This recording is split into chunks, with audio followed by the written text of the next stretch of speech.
Hi Ron, welcome back to our channel. ఈరోజు మనకి యాక్చువల్గా హెల్త్ ఇన్సూరెన్స్ సిరీస్లో థర్డ్ పార్ట్. సో ఇందులో వచ్చేసి మీకు మెయిన్ థింగ్ ఏంటంటే మీరు తెలుసుకోవాల్సింది ఏంటంటే చాలామంది గ్రూప్ ఇన్సూరెన్స్ గురించి అడుగుతున్నారు. గ్రూప్ ఇన్సూరెన్స్ అంటే కంపెనీ మనకి ఇచ్చే బెనిఫిట్, అది 5 lakh, 2 lakh, 3 lakh, 10 lakhs. So ఇలాగ డిఫరెంట్ కంపెనీస్లో డిఫరెంట్గా ఉంది. సో ఈ ప్లాన్ గురించి అడిగారు. సో ఈ ఎంప్లాయీ గ్రూప్ ఇన్సూరెన్స్లో ఉండేది మీరు ఒకటి అర్థం చేసుకోవాల్సింది ఏంటంటే, ఇది ఫస్ట్ ఆఫ్ ఆల్ ఏంటంటే మీకు కంపెనీలో ఉన్నంత కాలమే కవర్ అవుతుంది. తర్వాత ఈ కవరేజ్ మీతో పాటు రాదు. మీరు కొత్త కంపెనీకి వెళ్తే ఆ కొత్త కంపెనీలో పాలసీ ఉంటే మనకి ఇస్తారు, లేకపోతే ఇవ్వరు. లేదా 2 lakhs ఉంటే 2 lakhs ఇస్తారు. సో అప్పుడు కొంచెం ప్రాబ్లం అయ్యే అవకాశం ఉంది. సరే, సో ఈ ప్లాన్లో ఉన్న గ్రూప్ ఇన్సూరెన్స్ ఉన్న బెనిఫిట్స్ గురించి కూడా తెలుసుకుందాం. ఈ ప్లాన్లో ఏంటంటే చాలా కంపెనీస్ ప్రీ ఎగ్జిస్టింగ్ డిసీజ్ కూడా కవర్ చేస్తున్నాయి. సో కొన్ని కంపెనీస్ వీటిలో మైక్రో గ్రూప్ ఇన్సూరెన్స్ తీసుకున్నాయి, వీటిలో ప్రీ ఎగ్జిస్టింగ్ డిసీజ్ ఉండవు. సో అది ఒకసారి మీరు తీసుకునేటప్పుడు వీటి గురించి మీ హెచ్ఆర్ని కానీ అడ్మిన్ని కానీ అడిగితే క్లియర్గా మీ ఈ ప్లాన్ యొక్క బెనిఫిట్స్ చెప్తారు. ఇంకొక థింగ్ ఏంటంటే ఇందులో మెటర్నిటీ కూడా కవర్ అవుతాయి. గ్రూప్ ఇన్సూరెన్స్లో నార్మల్గా ఇంకొక బెనిఫిట్ ఏంటంటే మెటర్నిటీ ఖర్చులు కూడా కవర్ అవుతాయి. న్యూ బార్న్ బేబీ కవర్ అని బాబు కానీ పాప కానీ పుట్టినప్పుడు హాస్పిటల్లో అయ్యే ఖర్చులు కూడా కవర్ అవుతాయి.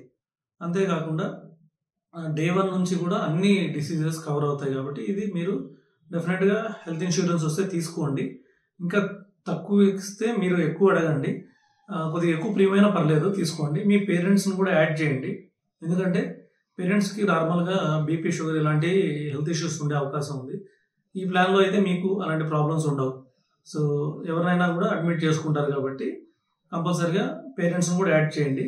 వీలుంటే ఆ ప్లాన్ పేరెంట్స్కి వదిలేసి మీరు సపరేట్గా తీసుకోండి. ఎందుకంటే గ్రూప్ ఇన్సూరెన్స్లో ఉన్న కవరేజ్ పేరెంట్స్కి సరిపోతుంది. అందరూ ఒకే ప్లాన్లో ఉంటే యంగ్ వాళ్ళు కూడా అదే కవరేజ్ వాడుకుంటే రేపు పెద్దవాళ్ళకి అవసరమైనప్పుడు చాలా ఇబ్బంది అవుతుంది. కాబట్టి మెయిన్ వాళ్ళ కోసం డిసైడ్ చేసుకుని ఆ ప్లాన్ తీసుకోండి. సో అందుకని గ్రూప్ ఇన్సూరెన్స్ ఆఫర్ చేస్తే డెఫినెట్గా తీసుకోండి. ప్రీమియం ఎక్కువైనా పర్లేదు.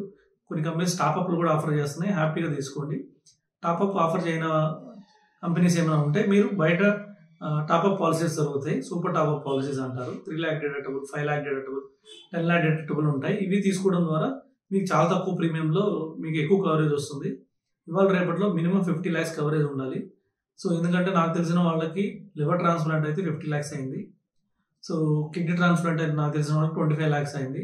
సో అందుకని మినిమం 50 lakhs ఉండాలి. మ్యాక్సిమం 1 crore, 2 crore ఎంతైనా ఉండొచ్చు. కాబట్టి సో కంపెనీస్ని బట్టి ఆ ప్లాన్స్లో ఉన్న బెనిఫిట్స్ని బట్టి మీరు టాప్అప్ ప్లాన్ తీసుకోండి. మీ ఇంకా టాప్అప్ ప్లాన్స్ గురించి ఏమైనా డౌట్ ఉంటే మీకు డిస్ప్లే అవుతున్న ఫోన్ నెంబర్కి నాకు కాల్ చేయొచ్చు. మీకు ఎనీ టైం ఇన్ఫర్మేషన్ ఇస్తాం. అలాగే మా ఛానల్ సబ్స్క్రైబ్ చేసుకోండి.